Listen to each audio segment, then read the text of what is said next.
Alors, vous avez peut-être vu cette vidéo du mannequin britannique Naomi Anderson qui parle des conditions assez compliquées lors des Fashion Week pour être maquillée et coiffée convenablement lorsqu'on est un modèle noir.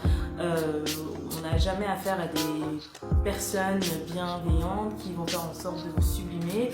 Donc là, elle se plaint son make-up n'est pas bien fait, que les coiffeurs lui font mal et qu'elle a dû reprendre son maquillage à la dernière minute, 10 minutes avant le show. Donc c'est assez problématique parce que tout au long de la vidéo, on voit qu'il y a une sorte de charge émotionnelle, elle va l'écrire elle-même, elle a fait le job mais en fait au fond d'elle-même elle avait juste une envie, c'est de rentrer chez elle. Et psychologiquement ne pas être sublimée autant que les autres lorsqu'on fait son job, parce qu'être sublime c'est son job aussi, ça fait mal. Et Didi Stone en a parlé en story, elle a repris cette histoire pour effectivement parler de ses propres problèmes qu'elle rencontre elle-même. Alors vous pouvez le voir ici, à droite c'est le maquillage que le professionnel lui a fait et à gauche elle a rattrapé son maquillage lors du festival de Cannes. Donc là on a un problème au niveau du teint, mais également si vous voyez bien au niveau du fard à paupières, là on n'est même plus dans une explication de ne pas savoir maquiller les peaux noires, mais on est vraiment dans un peu un manque de considération, parce que faire un rond pour faire un fard à paupières c'est un peu abusé.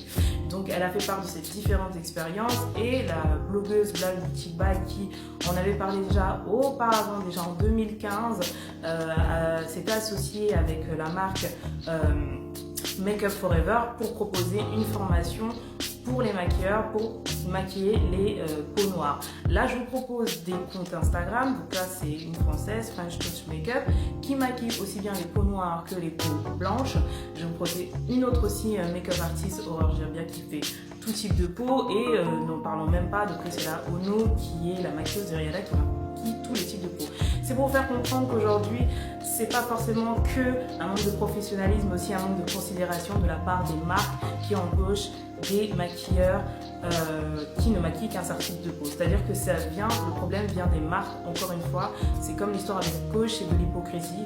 On veut proposer des valeurs sociétales, environnementales, mais on déchire des sacs. Là c'est pareil, les marques veulent faire de l'inclusivité, mais ne vont pas au bout. Ils ont juste besoin de l'image des personnes qui vont utiliser, mais le reste, qu'elles soient dans des bonnes conditions, on en a un peu rien à foutre. Que pensez-vous, vous, de cette histoire? Est-ce que c'est vraiment un manque de professionnalisme, un manque de considération, du foutage de gueule?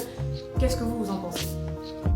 Donnez votre avis et regardez un peu le travail de Priscilla Ono, la maquilleuse de Rihanna.